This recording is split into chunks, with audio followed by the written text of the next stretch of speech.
মানবতা বিরোধী অপরাধের মামলায় শেখ হাসিনা সহ ৩ আসামির বিষয়ে আন্তর্জাতিক অপরাধ ট্রাইব্যুনালের রায় ঘোষণা আগামীকাল সরাসরি সম্প্রচারিত হবে বিটিভিতে।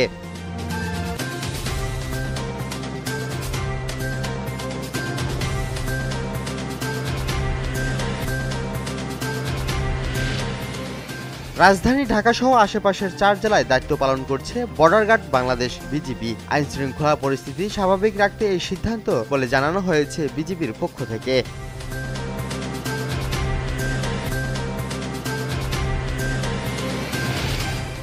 প্রধান উপদেষ্টার ভাষণে অবাধ সুষ্ঠু নির্বাচনের আকাঙ্ক্ষা আংশিক পূরণ হয়েছে, তবে ৫ দফা দাবিতে জামায়াত সহ ৮ দলের আন্দোলন অব্যাহত থাকবে বলে জানিয়েছেন জামায়াতের সেক্রেটারি জেনারেল মিয়া গোলাম পরোয়ার।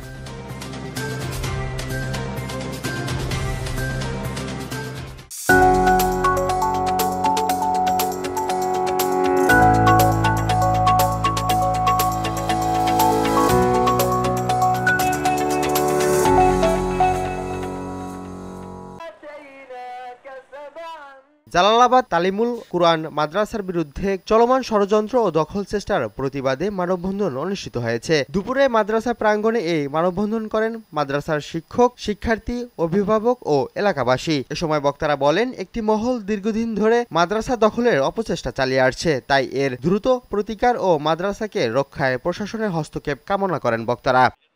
বিভিন্ন মাদ্রাসার প্রিন্সিপাল